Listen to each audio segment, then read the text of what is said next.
Good evening to all of you. NSAIDs मधला जो शेवटचा पाठ आपला मागील लेक्चरमध्ये राहिला होता, टाइम कमी पडल्यामुळे तो आता मी पहिले डिस्कस करत आहे की पॅरासिटामॉल पॉइझनिंग जी आहे ती कशी ट्रीट केली जाते.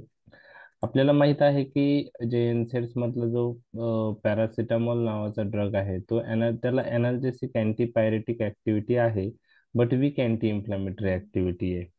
तर ते काय आहे ते पण आपण डिस्कस करणार आहोत. तर बेसिकली हा पॅरासिटामॉल जो आहे तो ऍक्टिव्ह मेटाबोलाइट आहे फेनॅसिटिन नावाच्या ड्रगचा.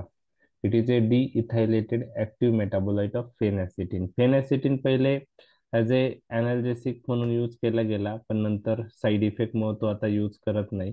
आणि त्याचा एक मेटाबोलाइट जो आहे तो हा पॅरासिटामॉल आहे. पॅरासिटामॉलला दुसरं नाव ॲसिटामिनोफेन आहे. ओके. तर पॅरासिटामॉलला सेंट्रल ऍक्शन जास्त आहे पेरिफेरल पेक्षा. ओके. आणि पेन थ्रेशोल्ड जी आहे ती पॅरासिटामॉल वाढवतो आणि क्लिनिकल प्रॅक्टिसमध्ये अँटी पाय पेन थ्रेशोल्ड तर वाढवतच आणि एनर्जेसिक ऍक्शन आहे, परंतु क्लिनिकल प्रॅक्टिसमध्ये जास्त यूज त्याचा अँटीपायरेटिक म्हणून होतो. तर एनाल्जेसिक ऍक्टिव्हिटी त्याला आहे, अँटीपायरेटिक ऍक्टिव्हिटी आहे, पण अँटी इन्फ्लॅमेटरी ऍक्टिव्हिटी ही पॅरासिटामॉलला वीक आहे. तर त्याचे काही रिझन्स आहेत.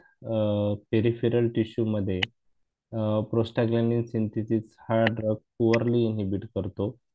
नेक्स्ट इम्पॉर्टंट पॉइंट असा आहे की जे इन्फ्लामेशनचे साइट्स आहेत तिथं फ्री रॅडिकल्स तयार होतात आणि ते फ्री रॅडिकल्स तयार झाल्यामुळं in presence of free radicals हा पॅरासिटामॉल कॉक्स एन्झाईम इनहिबिट व्यवस्थित करत नाही, त्यामुळं त्याला वीक अँटी इन्फ्लॅमेटरी ऍक्शन आहे. आणि पॅरासिटामॉल हा ड्रग आपण पाहिलेला आहे की हा असा ड्रग आहे तो कॉक्स वनचा जो एक आयसोफॉर्म रिसेंटली इंट्रोड्यूस झालाय कॉक्स थ्री डॉग्स ब्रेनमध्ये, आणि ते कॉक्स थ्री इनहिबिशन हे पॅरासिटामॉल थ्रू होतं. तर तो एक ॲडिशनल MCQ तुम्हाला लक्षात ठेवायचा आहे. आता paracetamol as compare to aspirin त्याचे काही बेनिफिशियल पॉईंट्स आहेत का? तर आहेत. एक म्हणजे आपण पाहिलं होतं की ॲस्पिरिन हाय डोसला रेस्पिरेटरी सिस्टीम रेस्पिरेशन अफेक्ट करतो, सेल्युलर मेटाबॉलिझम अफेक्ट करतो, ऍसिड बेस इम्बॅलन्स जे आहे ऍसिड बेस बॅलन्स अफेक्ट होतो. तर ह्या गोष्टी पॅरासिटामॉलने होत नाही. म्हणजे respiration, acid base balance, cellular metabolism तो अफेक्ट करत नाही. CVS वर त्याला म्हणजे सिग्निफिकंट त्याचे साईड इफेक्ट नाही. पेप्टिक अल्सर जे ऍस्पिरिन मुळे होत होतं, म्युकोजल इरोजन किंवा अल्सरेशन, नंतर ब्लिडिंगचे चान्सेस होते, तर ते पॅरासिटामॉल बरोबर दिसत नाही.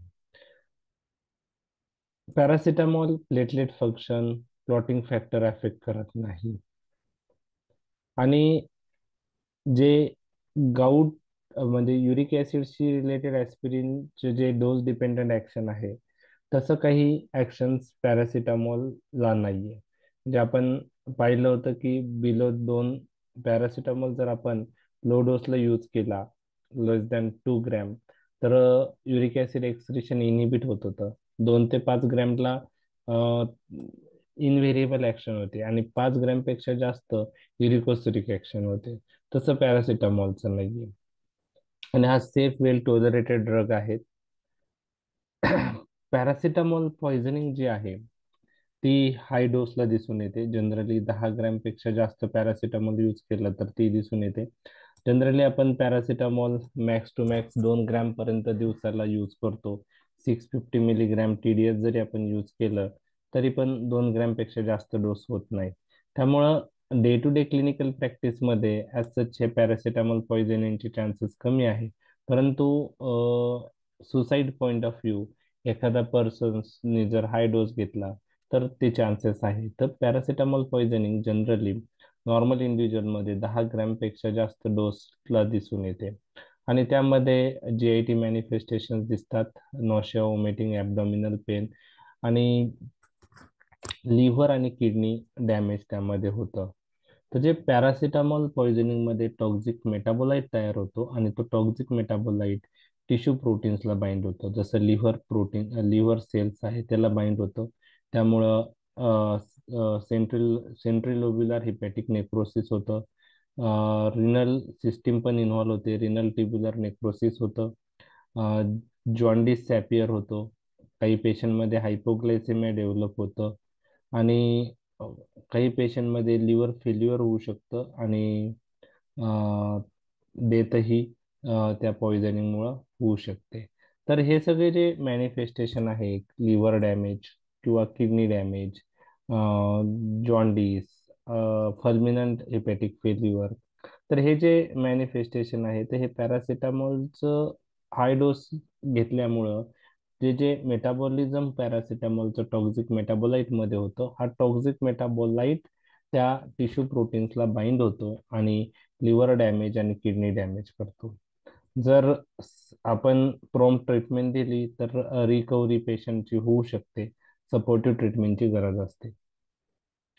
तर जो टॉक्सिक मेटाबोलाइट आहे तो कोणता आहे? तो आहे एन ऍसिटिल पी बेन्झोक्विनोन इमिन. तर काय होतं की पॅरासिटामॉल पॉइझनिंग कशी होते ते मी तुमच्याशी डिस्कस करत आहे. तर पॅरासिटामॉल जो आहे, तर त्याचं जे मेजर मेटाबोलाइट जो आहे, मेजर मोठा मेटाबोलाइट पाथवे, हा ग्लुक्युरोनाइड कॉन्जुगेशननी होतो. आणि ग्लुक्युरोनाइड कॉन्जुगेशननी पॅरासिटामॉल इनएक्टिव्ह मेटाबोलाइट मध्ये कन्व्हर्ट होतो. ओके. तर हे झालं मेजर पाथवे, म्हणजे पॅरासिटामॉल मेजर पाथवेनी ग्लुक्युरोनाइड कॉन्जुगेशन रिॲक्शननी इनएक्टिव्ह मेटाबोलाइट मध्ये कन्व्हर्ट होतो. पण एक मायनर पाथवे पण आहे पॅरासिटामॉल मेटाबॉलिझमचा, आणि त्यासाठी CYP2E1 एन्झाईम यूज होतो. आणि त्यामध्ये paracetamol N acetyl P बेन्झोक्विनोन इमिन metabolite मध्ये कन्वर्ट होतो आणि हा टॉक्सिक मेटाबोलाइट आहे. तर जनरली थेरापेटिक डोसला यूज केल्यानंतर पॅरासिटामॉलचं मेटाबोलिझम हे मेजर पाथवेने इनएक्टिव्ह मेटाबोलाइट मध्ये होतं, परंतु जेव्हा आपण हाय डोस यूज करतो त्यावेळेस हा मेजर पाथवे सॅच्युरेट होतो आणि त्यामुळे जो एक्सिस पॅरासिटामॉल आहे तो मायनर पाथवेने एन ॲसिटिल पी बेन्झोक्विनोन इमिन मध्ये कन्वर्ट होतो. आता थेरापेटिक डोसला जरी मायनर पाथवेने काही एन ॲसिटिल पी बेन्झोक्विनोन तयार झाला, तो तो रॅपिडली इनॅक्टिव्हेट केला जातो ग्लुटाथायन कॉन्जुगेशन रिएक्शनने. ग्लुटाथायन कॉन्जुगेशन, तर जो शरीरामध्ये ग्लुटाथायन आहे तो ह्या टॉक्सिक मेटाबोलाइट बरोबर कंबाईन होतो आणि त्याला इनॅक्टिव्ह करतो. त्यामुळे थेरापेटिक डोसला जरी काही प्रमाणात एन ॲसिटिल पी बेन्झोक्विनोन इमिन मायनर मेटाबोलाइटने तयार झाला तरी तो रॅपिडली इनॅक्टिव्हेट करायचं काम ग्लुटाथायन कॉन्जुगेशन रिॲक्शन करते. परंतु ज्यावेळेस जास्त डोसमध्ये पॅरासिटामॉल यूज करतो त्यावेळेस मेजर पाथवे सॅच्युरेट होतो आणि त्यामुळे पॅरासिटामॉल हे मायनर पाथवेने जास्त प्रमाणात एन ॲसिटिल पी बेन्झोक्विनोन इमिन मध्ये कन्व्हर्ट होतो आणि त्याला इनॅक्टिव्ह करायला तेवढा ग्लुटाथायन आपल्या शरीरात नसतो आणि त्यामुळं तो टॉक्सिक मेटाबोलाइट अॅक्युमुलेट होतो आणि टिश्यू प्रोटीनला बाइंड होतो. लिव्हर सेल्स असतील, किडनी सेल्स असतील, तिथं बाइंड होऊन लिव्हर नेक्रोसिस, रिनल नेक्रोसिस हे गोष्टी घडून येतात. तर ह्याला ट्रीट करण्यासाठी अँटीडोट आहे एन ॲसिटिल सिस्टीन. तर एन ॲसिटिल सिस्टीन काय करतो की जे ग्लुटाथायनचं आपल्या बॉडीतलं प्रोडक्शन आहे ते वाढवतो आणि एन ॲसिटिल सिस्टीन दिल्याने ग्लुटाथायन वाढल्यावर हा ग्लुटाथायन जो टॉक्सिक मेटाबोलाइट आहे त्याच्याबरोबर कंबाईन होतो आणि त्याला इनॅक्टिव्हेट करतो. तर एन ॲसिटिल सिस्टीन ग्लुटाथायनची जी लेव्हल आहे शरीरातली ती वाढवण्यास मदत करतो. तर antidote for paracetamol poisoning is N acetyl cysteine. N acetyl cysteine. तर त्याआधी काही गोष्टी दुसऱ्या मला डिस्कस करायच्या आहेत की अल्कोहोल जे घेतात क्रोनिक अल्कोहोलिक पेशंट त्यांच्यामध्ये पॅरासिटामॉल पॉइझनिंग ही कमी डोसला दिसून येते. 5 ते 6 ग्रॅम डोसला टॉक्झिसिटी होऊ शकते. त्याचं रिझन असं आहे की alcohol is a inducer of CYP2E1 enzyme आणि त्याच्यामुळं अल्कोहोलिक पेशंटमध्ये हा एन्झाईम जास्त नंबरमध्ये प्रेझेंट असतो एन्झाईम इंडक्शनमुळं. त्याला आपण एन्झाईम इंडक्शन असं म्हणतो. ओके. तर जास्त नंबर जर CYP2E1 चा असेल, तर जे मायनर पाथवेनी एन ऍसिटिल पी बेन्झोक्विनोनिमिन बनणार आहे, ते अल्कोहोलिक पेशंटमध्ये कमी डोसला जास्त प्रमाणात बनतं. त्यामुळं जनरली 10 ग्रॅमला जी टॉक्झिसिटी नॉर्मल इंडिव्हिज्युअलमध्ये होते, तर 5 ते 6 ग्रॅमला ती टॉक्झिसिटी क्रोनिक अल्कोहोलिक पेशंटमध्ये दिसून येते. तर क्रोनिक अल्कोहोलिक पेशंटमध्ये कमी डोसला टॉक्झिसिटी म्हणजे 5 ते 6 ग्रॅमलाच टॉक्झिसिटी का दिसते? कारण जे अल्कोहोल घेणारे पेशंट्स आहेत, क्रोनिक पेशंट आहेत, त्यांच्यामध्ये एन्झाईम इंडक्शनमुळं CYP2E1 एन्झाईम हे जास्त प्रमाणात क्वांटिटीमध्ये असतो आणि त्यामुळे तो जास्त पॅरासिटामॉलचं कन्व्हर्जन टॉक्झिक मेटाबोलाइटमध्ये करू शकतो. त्यामुळं 5 ते 6 ग्रॅमलाच क्रोनिक अल्कोहोलिक पेशंटमध्ये टॉक्झिसिटी दिसून येते. प्रीमॅच्युअर इन्फंट्समध्ये आपण पॅरासिटामॉल रिकमेंड करत नाही हिपॅटोटॉक्झिसिटीची भीती असल्यामुळं. तर ज्यांचं वजन 2 ग्रॅमपेक्षा कमी आहे तर त्यामध्ये जनरली अवॉइड करतो. आता treatment point of view gastric lavage आहे विथ चारकोल. अँटीडोट आहे एन ऍसिटिल सिस्टीन. आपण IV देऊ शकतो, ओरली देऊ शकतो. डोसेस तुम्हाला विचारले जाणार नाही एक्झाममध्ये. Doses we are not expecting from you. तर IV एन ऍसिटिल सिस्टीन किंवा ओरली एन ऍसिटिल सिस्टीन आपण देतो.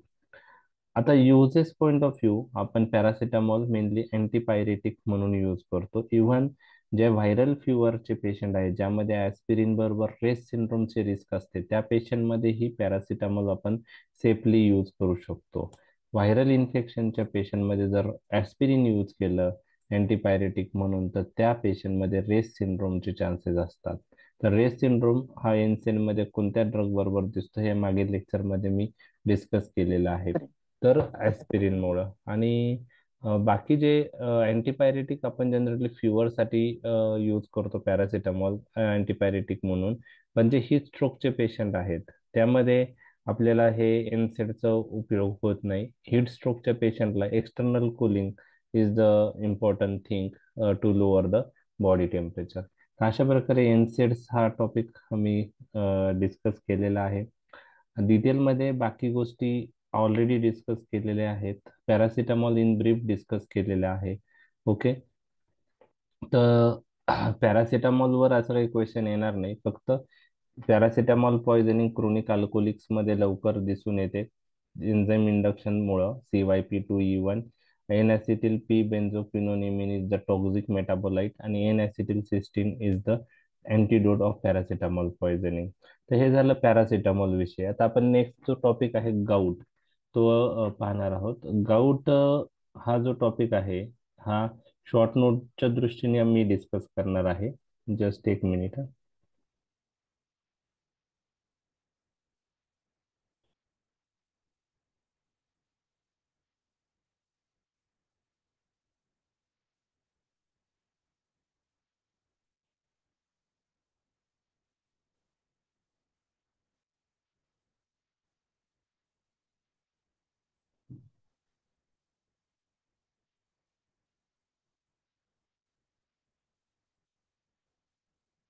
ओके. तर गाऊट विषयी तुम्हाला काय माहित आहे? What is the cause of gout?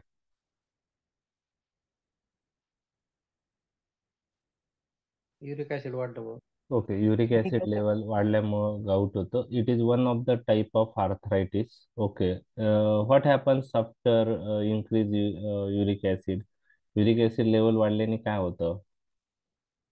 Joint swelling वगैरे पेन. जॉइंट मध्ये डिपॉझिट होतं ते टोफाय वगैरे बनतो युरिक त्यांनी. Acid. Yes yes, very good. तर जे gouty arthritis is one type of arthritis आहे. आपण म्हणू शकतो तो संधिवात त्याचा प्रकार एक प्रकारचा आहे. आणि यामध्ये युरिक ऍसिड लेवल वाढल्यामुळं म्हणजे हायपर युरेसेमिया इज वन ऑफ म्हणजे इज रिस्पॉन्सिबल फॉर आर्थरायटिस. तर काय होतं की जेव्हा युरिक ऍसिड लेवल वाढते रक्तातली, तर हे युरिक ऍसिड जे आहेत हे युरिक ऍसिड क्रिस्टल्स हे जॉईंट्स मध्ये डिपॉझिट होतात, सबक्युटेनस टिश्यू मध्ये डिपॉझिट होतात आणि हे युरिक ऍसिडचे क्रिस्टल जेव्हा जॉईंट मध्ये डिपॉझिट होतात तर ते तिथं इन्फ्लामेटरी प्रोसेस इंड्यूस करतात, इन्फ्लामेशन जॉईंटचं इंड्यूस करतात.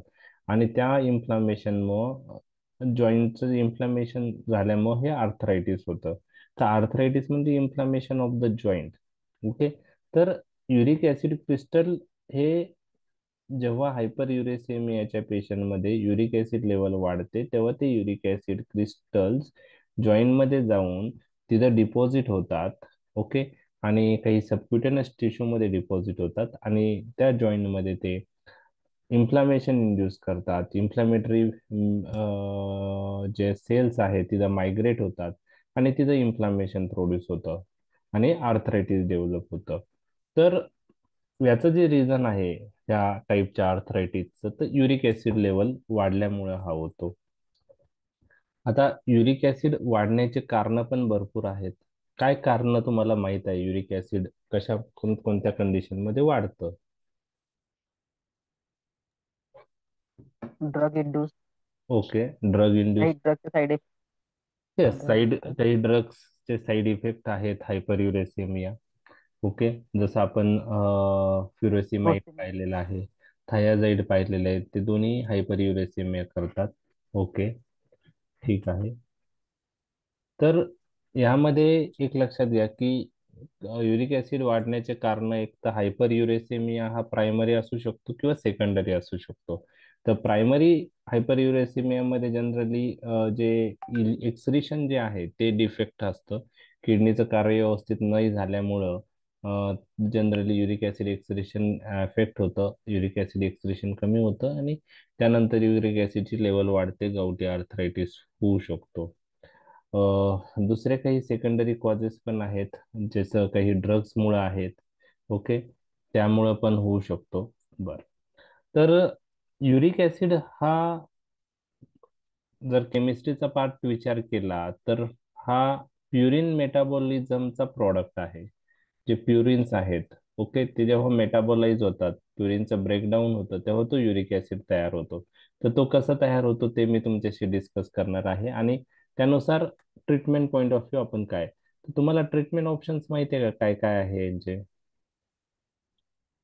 त्यामध्ये आपण कॉल्चिसिन यूज करतो, एनसेड ओके. आणि म्हणजे आता आर्थरायटिस, पॅरासिटामॉल. एक तर आर्थरायटिस आहे, त्यासाठी तुम्हाला इन्फ्लामेशन म्हणजे arthritis point of view, symptomatic treatment point of view painkiller देणं गरजेचं आहे. Okay. Anti inflammatory allopurinol. Action, तर तसं ॲलोपिरिनॉल पेन कमी नाही करणार, त्यासाठी तुम्हाला एनसेडची गरज आहे, नॉन स्टिरॉइडल अँटी इन्फ्लेमेटरी ड्रग्स. आणि आता कोलचिजिन जे सांगितलं तो पण गाउटी आर्थरायटिससाठी स्पेसिफिकली तो यूज करतात. आणि अ, जे हा हे ड्रग जे आहे ते अक्यूट गाऊट जे म्हणतो आपण त्यामध्ये इम्पॉर्टंट आहेत. आपल्याला सिम्टमॅटिक इम्प्रुव्हमेंट करायची आहे आणि कोलचिसिन पहिले चांगला यूज केला गेला, परंतु आता त्याचे साईड इफेक्ट जास्त आहेत आणि NSAIDs are safer than colchicine. त्यामुळे एनसेड्स आपण यूज करतो, ऍस्पिरिन सोडून बाकी एनसेड यूज करतो, कारण ऍस्पिरिनची डोस डिपेंडंट ती ऍक्शन आहे युरिक ऍसिडवर, त्यामुळे एस्पिरिन सोडून बाकी एनसेड्स आपण त्याच्यात यूज करतो. आणि दुसरा जो वे आहे, समजा जे क्रोनिक गाऊटचे पेशंट आहेत त्यामध्ये आपल्याला युरिक ऍसिडची लेव्हल कमी करणं महत्वाचं असतं. Symptomatic treatment point of view आपण ड्रग यूज करू शकतो, परंतु अटॅक रिपीटेड येऊ नये म्हणून युरिक ऍसिडची लेवल कमी केली तर मग युरिक ऍसिडचं डिपॉझिशन नाही होणार आणि त्याच्यामुळं आर्थरायटिसचा अटॅक येणार नाही.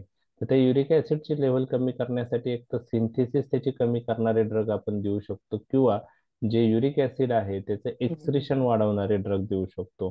तर ते आपण क्रोनिक गाऊट मध्ये आपल्याला यूज करणं गरजेचं असतं.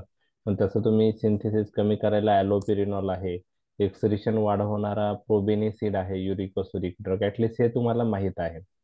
तर ओव्हरऑल हे सगळ्या गोष्टी तुम्हाला त्या आन्सर मध्ये आल्या पाहिजे. ओके. तर शॉर्ट नोटच्या दृष्टीने आपण तो टॉपिक करणार आहोत.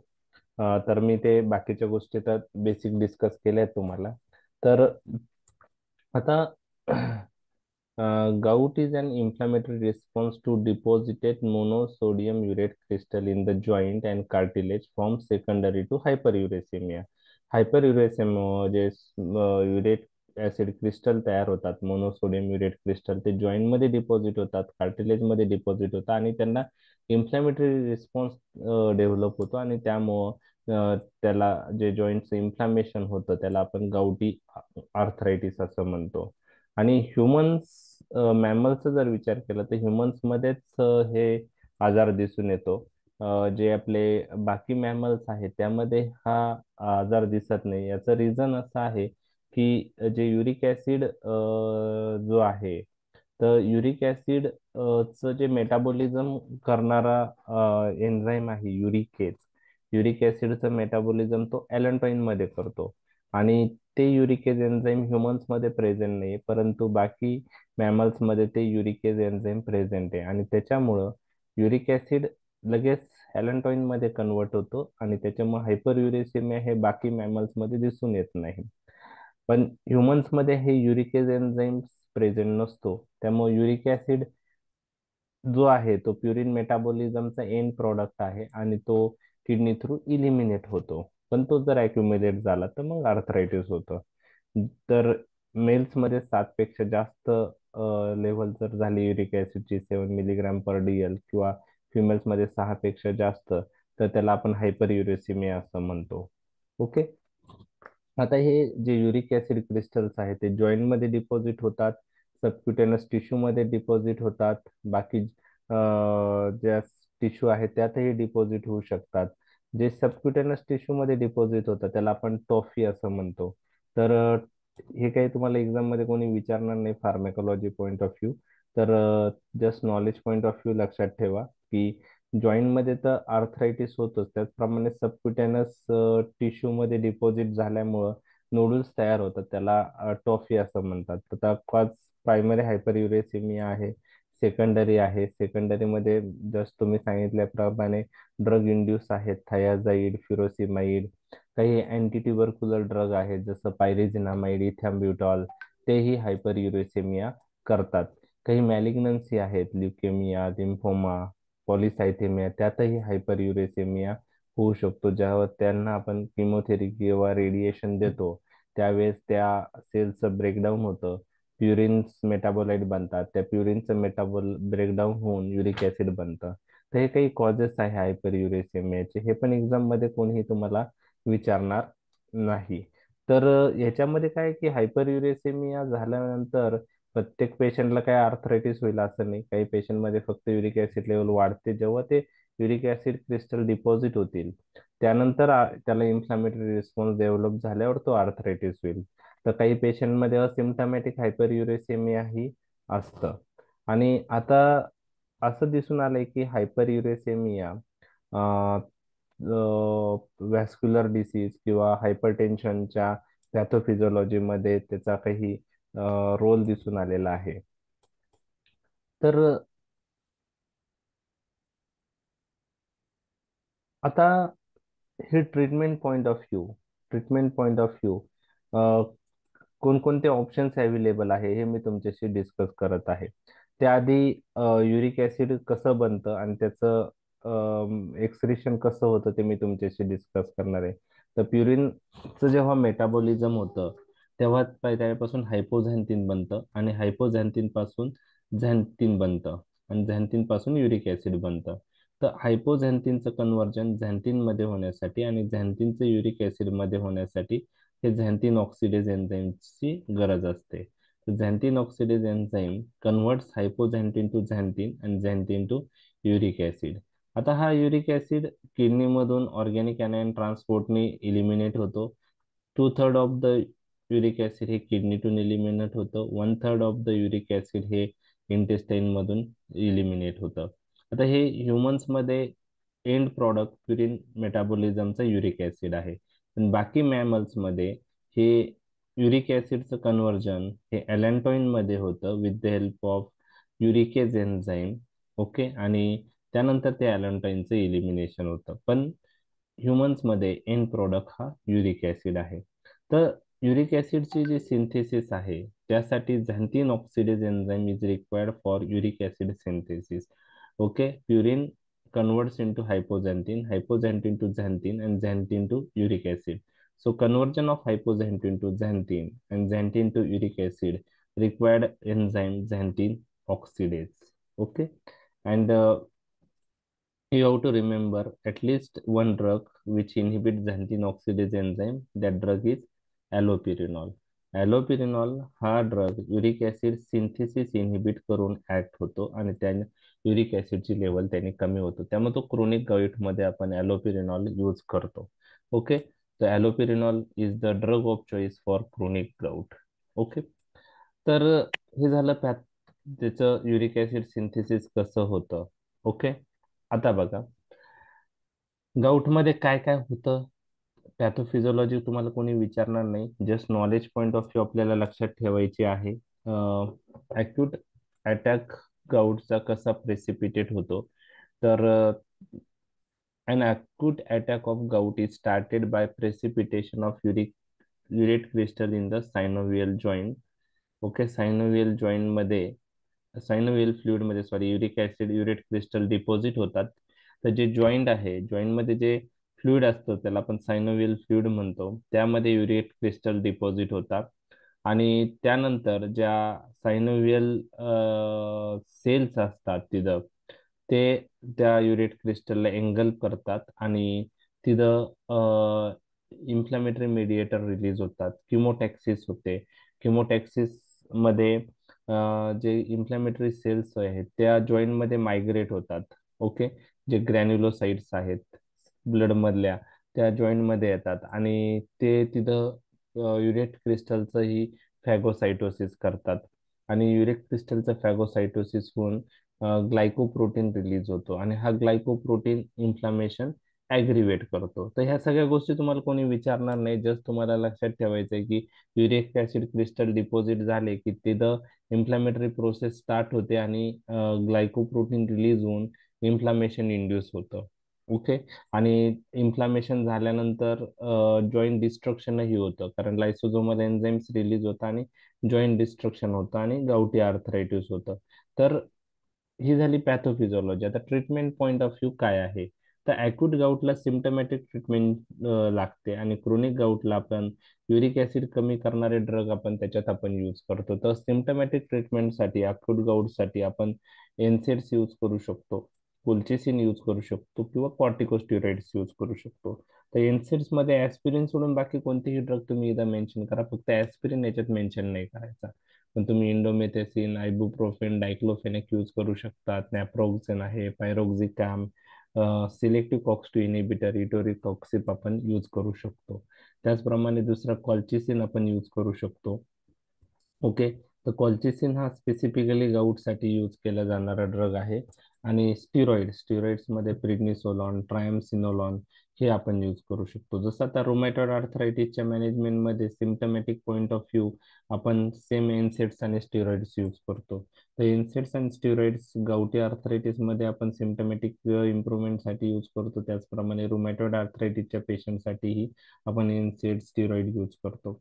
आता क्रोनिक गाऊटच्या ट्रीटमेंटसाठी आपण एक तर युरिक ऍसिड सिंथेसिस इनहिबिट करणारे ड्रग देतो, म्हणजे जे ड्रग झॅन्थिन ऑक्सिडेज एन्झाईम इनहिबिट करतात आणि त्यामध्ये ॲलोपिरिनॉल आहे आणि फेबुक्झोस्टॅट आहे. तर यातलं फेबुक्झोस्टॅट ड्रग ऐकलंय का तुम्ही? हो सर, हो ओके, सर वापरतात. तर ते वापरतो सर. झॅन्थिन ऑक्सिडेज इनहिबिटर आहे. Xanthine oxidase inhibitor. The xanthine oxidase enzyme is important for uric acid synthesis. So, by inhibiting xanthine oxidase enzyme, allopurinol and febuxostat inhibits uric acid synthesis. तर MCQ point of view ही लक्षात ठेवायचं आहे तुम्हाला. झॅन्थिन oxidase inhibitor, ॲलोपिरिनॉल सर्वांना माहिती आहे, फेबुक्झोस्टॅट ही drug आपल्याला लक्षात ठेवायचं आहे. आणि इव्हन रिनल प्रॉब्लेमच्या पेशंटमध्ये आपण सेफली फेबुक्झोस्टॅट यूज करू शकतो. दुसरं जे ड्रग आहे त्यांना आपण युरिकोसुरिक ड्रग म्हणतो. युरिकोसुरिक ड्रग म्हणजे आहे असे ड्रग जे युरिक ऍसिडचे एक्सक्रिशन वाढवतात. मग युरिक ऍसिडचे एक्सक्रिशन वाढवणारे ड्रग्स ते ऑर्गॅनिक अनायन ट्रान्सपोर्ट इनिबिटर आहेत. त्यामध्ये तुम्ही प्रोबेनिसिड ऐकलेलं आहे. ओके, तर प्रोबेनिसिड ऍटलिस्ट तुम्हाला लक्षात ठेवायचं आहे. सल्फिन पायराझोन आणि बेन्झ ब्रोम मॅरोन हे अजून दोन ड्रग युरिक ऍसिड एक्सक्रिशन वाढवतात. म्हणजे these drugs act on the kidney, inhibit organic anion transport system, and by inhibiting this transport system, these drugs increase uric acid excretion. That's why these are called as uricosuric drug. त्यामध्ये प्रोबेनिसिड आहे, सल्फिनपायराझोन आहे आणि बेन्झब्रोमॅरोन आहे. आता हे दोन group सर्वांना माहीत असतील. यापैकी तुम्ही कोणते ड्रग गाऊटमध्ये यूज केलेले पाहिलेले आहे? अल्लोप्रोनॉल आणि फेबुक्सिस्टॅट. ओके, तर खालचे नाही यूज होत. कोणतं? कोबिनिसिड वगैरे एवढे यूज नाही करत का नाही तुम्ही? करत, करेक्ट आहे. तर युरिक ऍसिड सिंथेसिस इनिबिटर्स आपण जास्त यूज करतो. प्रोबेनिसिड क्लासिफिकेशन मध्ये मेन्शन केले, परंतु ते ऍड ऑन ड्रग आहे. जर ॲलोपिरेनॉलने कंट्रोल नाही झालं तर मग आपण ऍडिशनली प्रोबेनिसिड देऊ शकतो. ओके, तर प्रोबेनिसिड हे day to day clinical practice मध्ये एवढं नाही यूज होत, परंतु ऍड ऑन ड्रग आहे. ठीक आहे.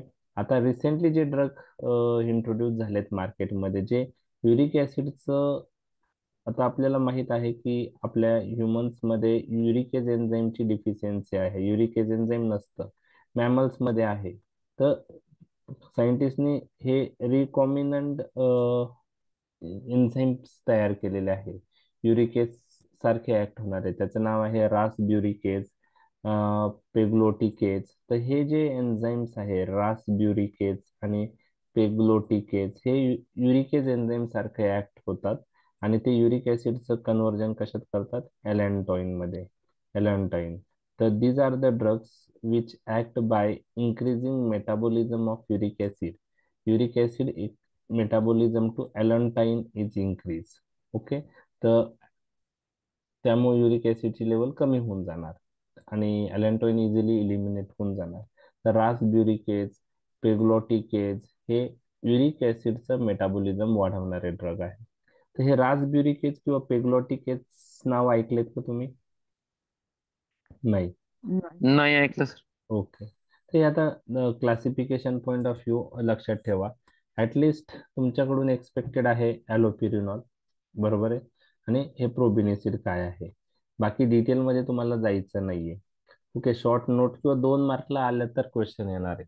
त्याच्यापेक्षा डिटेलमध्ये तुम्हाला गाऊटवर क्वेश्चन येणार नाही. ओके, माझे तर प्रेडिक्शन असे की जास्तीत जास्त 2 मार्काच्या दृष्टीने येऊ शकतो. 4 मार्कला आलं तुम्हाला मग एनसेड विषयी लिहिता येईल, स्टिरॉइड्स विषयी लिहायचंय, कोल्चिसिन विषयी लिहायचंय. म्हणजे जे जे ड्रग्स तुम्हाला माहिती आहे ते एनसेडची mechanism of action, side effect, स्टिरॉइडचं मेकॅनिझम, स्टिरॉइडचे साईड इफेक्ट लिहू शकतात. मग टॉपिकली तुम्ही दिले तर स्टिरॉइड्स बेटर राहील इंट्रा आर्टिक्युलर, ते तुम्ही मेन्शन करू शकता. तर ह्या सगळ्या गोष्टी आहेत, त्या डिपेंडिंग ऑन द क्वेश्चन किती मार्क्स आहे त्याच्यावर तुम्हाला लिहिणं गरजेचं आहे. ओके, आता एनसेड्स विषयी आपण डिटेलमध्ये डिस्कस केलेले आहे. ओके, पहिले कोल्चिसिन यूज केला गेला भरपूर, परंतु आता कोल्चिसिन पेक्षा एनसेड्स प्रेफर करतात. जरी ते त्याचं ऑनसेट ऑफ ऍक्शन किंवा ऍक्शन रिस्पॉन्स स्लो असला तरी ते जास्त सेफ ड्रग आहेत as compared to colchicine. So they are quite effective in terminating the attack, but may take 12 to 24 hours. That is, response is somewhat slower than with colchicine, but they are generally better tolerated. Majority of the patient prefer them over colchicine. Okay, but they are not recommended for long-term management due to risk of toxicity. Instead, if we use for long period, there are chances of renal damage. Mechanism of action: they act by inhibiting prostaglandin synthesis, by inhibiting COX, and they have some additional action also for anti-inflammatory point of view. We have discussed in NSAIDs. तर in mechanism 1 ते 2 line मध्ये जरी लिहिली तुम्ही, they act by inhibiting prostaglandin synthesis by inhibiting COX enzyme. Okay, तर acute गाऊटमध्ये तर आपण यूज करतो, त्याचप्रमाणे क्रोनिक गाऊटमध्ये आपण ॲलोपेरिनॉल यूज करतो किंवा प्रोबेनिसिड यूज करतो, आणि ॲलोपेरिनॉल बरोबर इनिशियल 6 ते 8 आठवडे एनसेड्स यूज करतो. तर ॲलोपेरिनॉल किंवा युरिकोसुरिक ड्रग बरोबर इनिशियली 6 ते 8 आठवडे आपण एनसेड्स यूज करतो. ओके, ॲस्पिरिन आपण क्रोनिक गाऊटच्या याच्यात किंवा ट्रीटमेंट ऑफ गाऊटमध्ये यूज करत नाही, कारण त्याची डोस डिपेंडंट ऍक्शन आपण पाहिलेली आहे. त्यामुळे एनसेट्स मध्ये ॲस्पिरिन सोडून बाकीचे ड्रग्स तुम्हाला मेन्शन करायचे आहे. कोलचिसिन, तर कोलचिसिन विषयी पण डिटेलमध्ये जायचं नाही. मेकॅनिझम एक लाईन मध्ये लक्षात ठेवायची आहे, बाकी डिटेल काही लक्षात ठेवायचे नाही. आता कोलचिसिनचा मेन इम्पॉर्टंट ऍडव्हर्स इफेक्ट जो आहे, कोलचिसिन यूज पाहिलाय गाऊट मध्ये तुम्ही? नाही. नाही. तर डायरिया, नाही सर. डायरिया जो आहे, नाही. डायरिया त्याने होतो. म्हणजे ज्यावेळेस मी सेकंड इयरला होतो त्यावेळेस असं होतं की बुक्स मध्ये मेन्शन नव्हतं की कोलचिसिन तुम्ही द्या, कुठपर्यंत द्यायचा, जोपर्यंत पेशंटला डायरिया डेव्हलप होत नाही. डायरिया एक इम्पॉर्टंट ऍडव्हर्स इफेक्ट होता कोलचिसिनचा, तर तोपर्यंत द्यायचा असं बुक्स मध्ये मेन्शन होतं. परंतु आता कोलचिसिन पेक्षा एनसेड्स आपण जास्त प्रेफर करतो. तर कोलचिसिन हा एक अल्कोलॉइड आहे, म्हणजे प्लांट सोर्स पासून ऑप्टेन होतो. कोलचिसियम ऑटोमनॅली नावाचा प्लांट पासून तो होतो. तर हा इस्पेशली गावठी आर्थरायटिस सप्रेस करतो. तर हा NSAID पेक्षा फास्ट ऍक्टिंग आहे, मोर इफेक्टिव्ह आहे, पण साईड इफेक्ट मुळे तो रेअरली यूज होतो. ओके. तर आता मी तुम्हाला सांगितले की युरिक ऍसिड क्रिस्टल्स जॉईंट मध्ये डिपॉझिट झाल्यानंतर फॅगोसाइटोसिस होतं. बरोबर, इन्फ्लामेटरी मेडिएटर्स रिलीज होऊन किमोटॅक्सिस होऊन फॅगोसाइटोसिस होतं. आणि फॅगोसाइटोसिस झाल्यानंतर ग्लायकोप्रोटीन रिलीज होतं. ओके. किमोटॅक्टिक फॅक्टर रिलीज होतात. तर कोलचिसिन फॅगोसाइटोसिस प्रोसेस इनहिबिट करत नाही. Colchicine inhibits the release of chemotactic factor and inhibit the release of glycoprotein.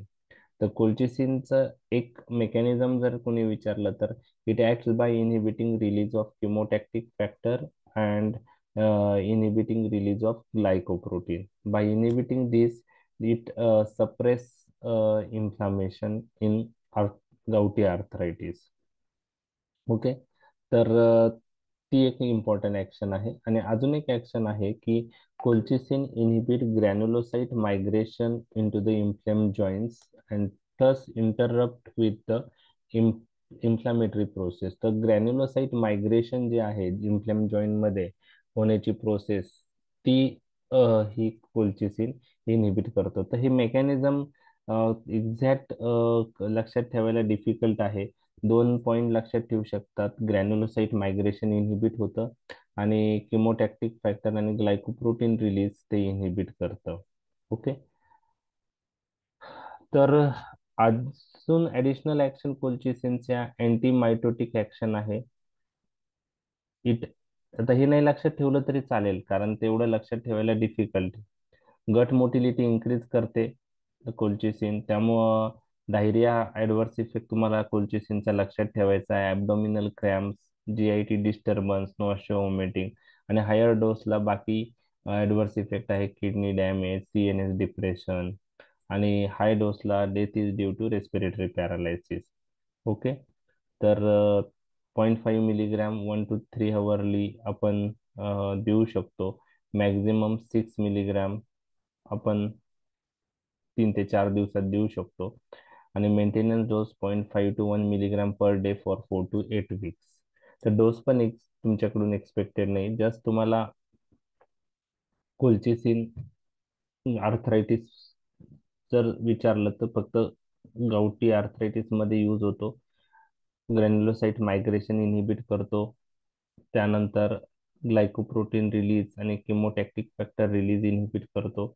आणि GIT disturbance is the main side effect. abdominal cramps, diarrhea, nausea, vomiting. This manifestation may occur in side effect. ते तुम्हाला लक्षात ठेवायचे. Corticosteroid मी तुम्हाला just सांगितलं की आपण topically use करू शकतो, जे द जॉईंट इन्व्हॉल्व आहे. तर गाऊट मध्ये कोणता जॉईंट जास्त कॉमनली इन्व्हॉल्व होतो ते माहिती आहे तुम्हाला? मेटाटार्सल. ओके. ग्रेट टो सर. ओके, ग्रेट टो. ओके. तर ग्रेट टो इन्व्हॉल्व होतो, मेटाटार्सल जॉईंट. तर आता बाकी जॉईंट पण इन्व्हॉल्व होऊ शकतात. तर intra article corticosteroid whenever possible जर टॉपिकली आपण यूज करत असू तर चांगलंच आहे. पॉसिबल असेल तर टॉपिकली यूज करा.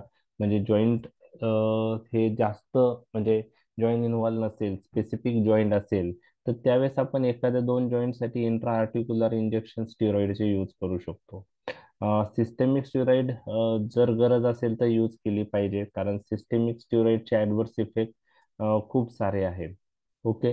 आणि त्यामुळं जर बाकी यांनी ट्रीटमेंटनी फरक नाही पडला एनसेड्स किंवा कोलचिसिन देऊन, त्यावेळेस आपण हे स्टिरॉइड यूज केले पाहिजे. त्यात मग प्रिडनिसोलोन आपण यूज करू शकतो. ओके. आणि स्टॉप करताना टॅपरिंग फार महत्वाचं आहे. तर हे सगळे पॉइंट्स प्रत्येक ठिकाणी जेव्हा कॉर्टिकोस्टेरॉइड यूज तुम्ही लिहिणार आहेत, तर हे पॉइंट्स महत्वाचे आहेत. साईड इफेक्ट जास्त आहेत किंवा साईड इफेक्ट जे आहेत ते तुम्ही मेन्शन करू शकतात. टॅपरिंग का महत्वाचं आहे ते मेन्शन करू शकतात. तर कॉर्टिकोस्टेरॉइड आपण इंट्रा आर्टिक्युलर इंजेक्शन देऊ शकतो किंवा सिस्टेमिक स्टेरॉइड पण यूज करू शकतो. तर कॉर्टिकोस्टेरॉइडचे systemic adverse effect systemically use केले तर कोणकोणते ऍडव्हर्स इफेक्ट दिसून येऊ शकतात? आपला कॉर्टिकोस्टेरॉइड टॉपिक झालाय ना, तर enumerate various adverse effect of corticosteroid असं जर आलं तर कोणकोणते ऍडव्हर्स इफेक्ट तुम्हाला माहिती आहे कॉर्टिकोस्टेरॉइडचे? Hyperglycaemia, sodium water retention, okay. Hyperglycaemia, good. Sodium water retention. Osteoporosis, Cushing cushingoid Cushing syndrome. Habitus, Cushing syndrome, Cushing syndrome, cushingoid habitus. Okay. झाले. Moon okay. Face. Okay. Cushingoid habitus मध्ये moon face, buffalo hump, central obesity, thinning of the limbs, हे झालं. कुशिंगॉइड हॅबिटस एक झालं. Hyperglycaemia एक झालं. Okay. ठीक आहे. अजून Osteoporosis. Yes. Osteoporosis, very good. Osteoporosis. अजून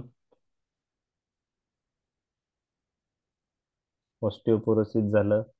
मसल वेस्टिंग, मस्त दिसतील त्याच्यात. Skin related purple striae, thinning of the skin. Okay. Easy bruising, telangiectasia. तर तुम्हाला मी सांगितलं होतं की कॉर्टिकोस्टेरॉइडचे ऍडव्हर्स इफेक्ट लक्षात ठेवण्यासाठी तुम्ही समजा हाताला आपण एखाद्या स्किन पासून स्किन, सबक्युटेनस टिश्यू, मसल आणि बोन अशा चार गोष्टी लक्षात ठेवायच्या. स्किन रिलेटेड पर्पल स्ट्राया आहे, थिनिंग ऑफ द स्किन आहे, इझी ब्रुझिंग आहे. ओके. लगेच रेड रेड स्पॉट येऊ शकतात. त्यानंतर सबक्युटेनस टिश्यू मध्ये रिडिस्ट्रीब्युशन ऑफ द फॅटमुळं कुशिंगॉइड हॅबिटस आहे. त्याच्या खाली मसल असतात. मसलमध्ये मसल वेस्टिंग आहे, मसल विकनेस आहे. त्याच्या खाली बोन आहे, तो ओस्टिओपोरोसिस आहे. ऑस्टिओपोरोसिस. आणि त्यानंतर हेड टू टो असं लक्षात ठेवायचं आहे. सीएनएस रिलेटेड युफोरिया आहे.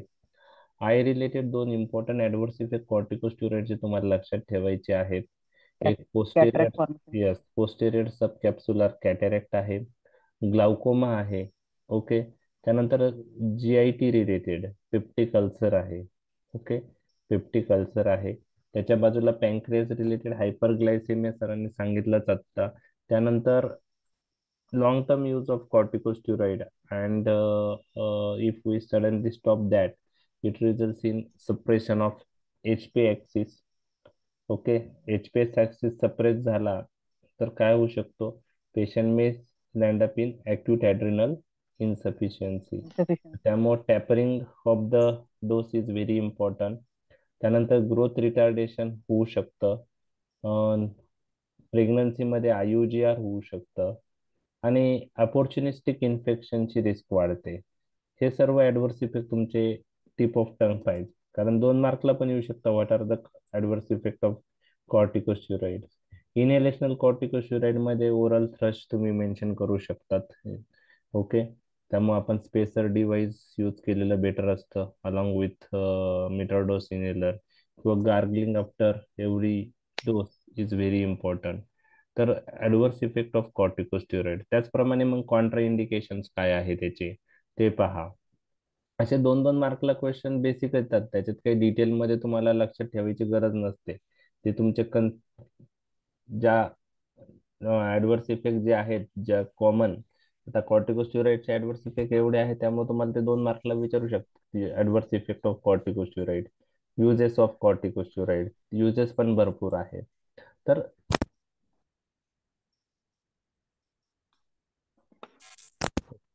आवाज येतोय?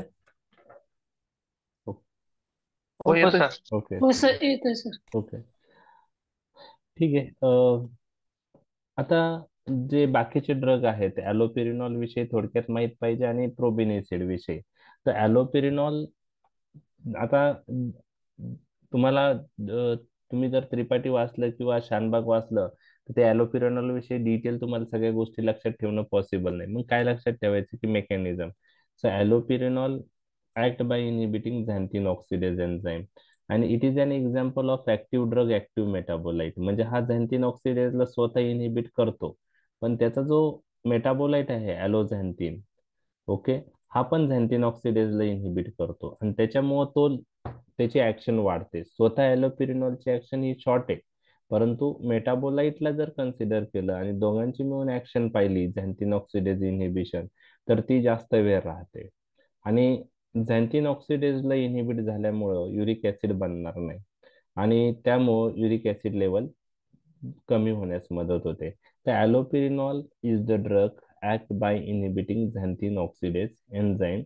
It has active metabolite haloxanthine, so it is active and its metabolite is also active and both inhibit xanthine oxidase enzyme.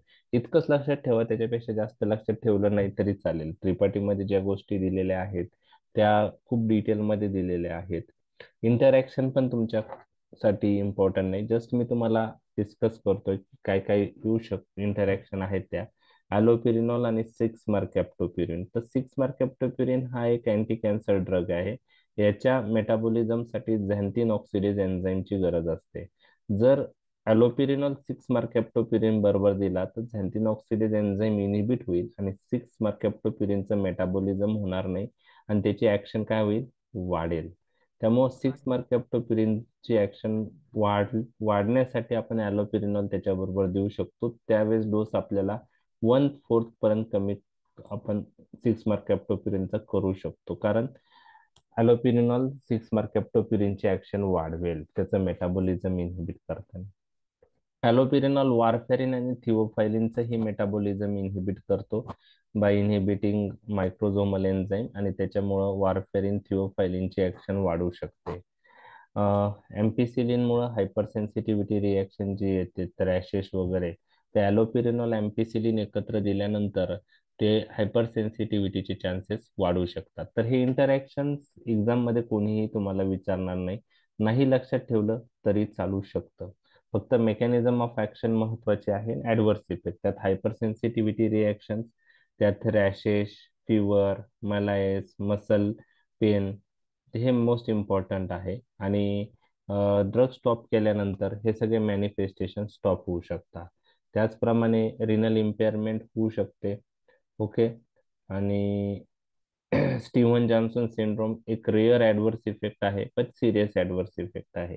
GIT इरिटेशन्स, headache, nausea, dizziness हे ॲलोपेरिनॉलचे अदर ऍडव्हर्स इफेक्ट आहे. तर hyper sensitivity reaction, renal इम्पेअरमेंट, Steven Johnson syndrome आपण लक्षात ठेवूया. Okay, आता याच्यामध्ये ॲलोपेरिनॉल, okay, हे आपण क्रोनिक गाऊट मध्ये यूज करतो. अॅक्यूट गाऊट मध्ये आपण जनरली हे यूज करत नाही.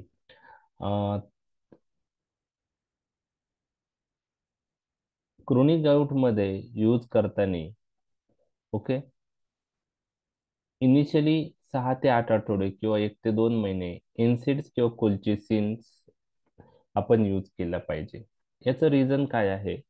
याचं रिझन असं आहे की याचं रिझन असं आहे की जेव्हा आपण हे ड्रग यूज करतो त्यावेळेस युरिक ऍसिडची लेवल कमी होते आणि जे सबक्युटेनस टिश्यू मध्ये क्रिस्टल डिपॉझिट असतात ते रिलीज होऊ शकतात आणि अटॅक्स जे आहे ते प्रेसिपिटेट होऊ शकतं इनिशियली 6 ते 8 आठवडे. म्हणून इनिशियली 6 ते 8 आठवडे अलॉंग विथ ॲलोपेरिनॉल आपण एनसेडचं कव्हर देतो. तर क्रोनिक गाऊटसाठी फर्स्ट चॉईस ड्रग हा ॲलोपेरिनॉल आहे. म्हणजे प्रोबेनिसिड यूज करत नाही डे टू डे क्लिनिकल प्रॅक्टिसमध्ये, हे तुम्हाला माहीतच आहे. तर allopurinol we preferred. Okay, can be use in over producer म्हणजे जिथं युरिक ऍसिडची सिंथेसिस जास्त आहे किंवा जिथं एक्सक्रिशन कमी आहे तिथंही आपण यूज करू शकतो. More severe cases with tophi or nephropathy also response well, ज्याच्यात सबक्युटेनस डिपॉझिशन झालेलं आहे ते पण रिस्पॉन्स चांगल्या प्रकारे करू शकतात. Uricosurics are infrequently use in India, just आपलं डिस्कशन झालेलंच आहे.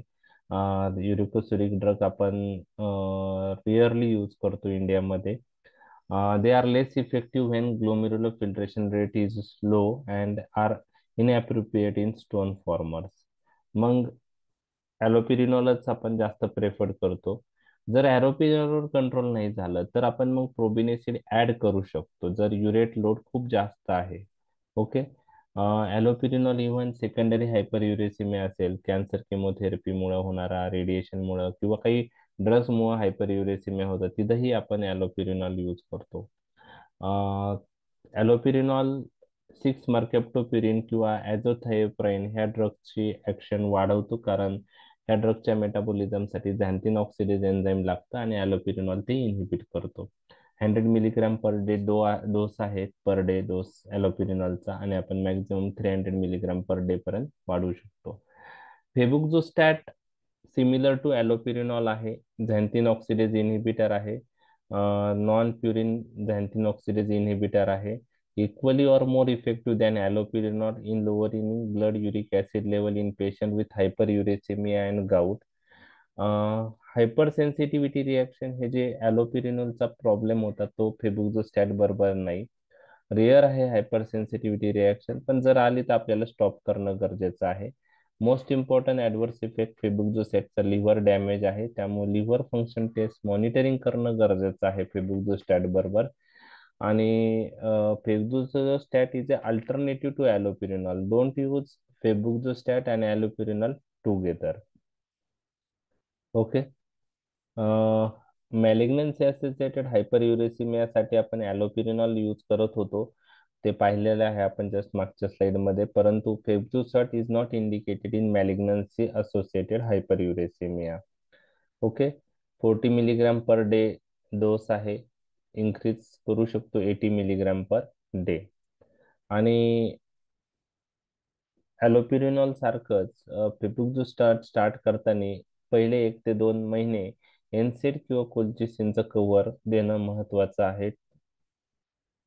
तर ते ॲलोपिरिनॉलला जे होतं तेच फेबुक्झोस्टॅटला पण आहे. ओके.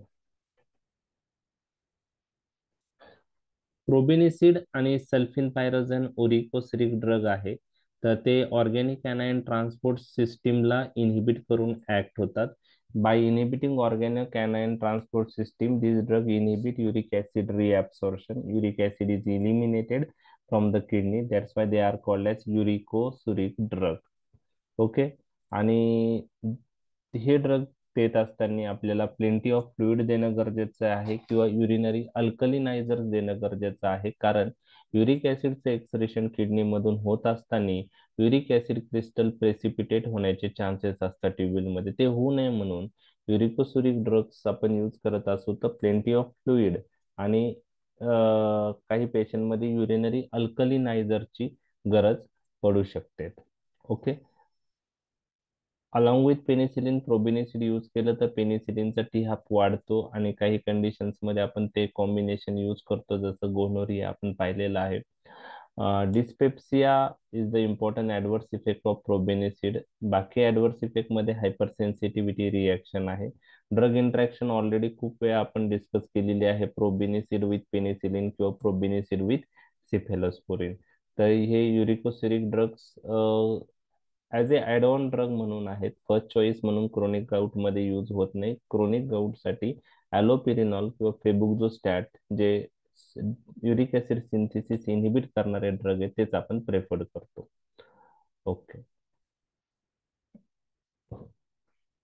लास्ट स्लाइड, जे युरिक केज एन्झाईमचे सारखे ऍक्ट होणारे ड्रग आहेत, रासब्युरिकेज आणि पेग्लोटिकेज, ते रिसेंटली इंट्रोड्यूस झालेले आहे मार्केटमध्ये. Drug increasing uric acid metabolism, म्हणजेच युरिक ऍसिडचं मेटाबॉलिझम ॲलेंटॉइन मध्ये करणारे ड्रग्स. तर रासब्युरिकेज नावाचा जो ड्रग आहे तो it is a recombinant urate oxidase किंवा युरिकेज एन्झाईम किंवा pegloticase is a pegylated recombinant uricase enzyme. तर हे रिकॉम्बिनंट फॉर्म आहेत युरिकेज एन्झाईमचे, रासब्युरिकेज आणि पेग्लोटिकेज. हे ड्रग युरिक ऍसिडचं कन्व्हर्जन अॅलेंटोइन मध्ये करतात. ओके.